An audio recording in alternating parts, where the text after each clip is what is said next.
حیران کن بات آپ کو بتاؤں، اہل تشیع کے ہاں صبح شام کی دعاؤں میں سنت اذکار میں سورۃ النمل کی آیت نمبر 62 پڑھی جاتی ہے، ترجمہ نہیں کبھی کسی نے پڑھا۔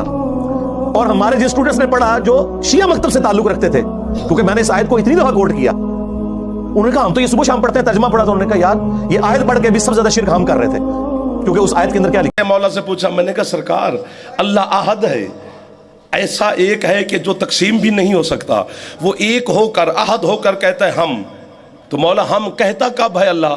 فرمایا جب ہمارے گھر میں سے کوئی ایک ہمارا فرد اس کے کسی کام میں شامل ہو جائے تو پھر وہ کہتا ہے ہم۔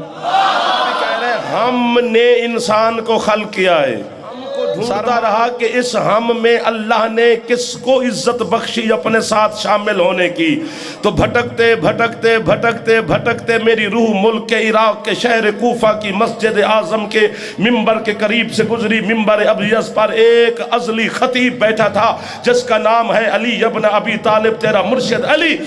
مشیت کی آنکھوں میں آنکھیں ڈال کر علی کہہ رہا تھا، دنیا والو یہ دو ہاتھ میرے ہیں جنہوں نے آدم کی مٹی کو گوندھا ہے۔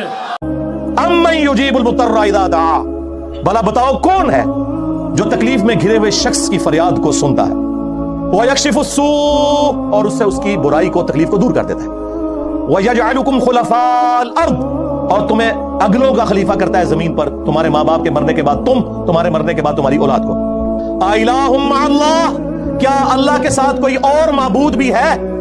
قلیلا ما تذکرون، لیکن بہت کم ہی تم نصیحت حاصل کرتے ہو۔ بالکل صدق اللہ العظیم، بہت کم لوگوں نے نصیحت حاصل کی۔ اس آیت میں کلیئر کٹ لکھا ہے کہ جو اللہ کے سوا کسی اور سے دعا کرتا ہے گویا وہ اسے خدا بنائے ہوئے ہے۔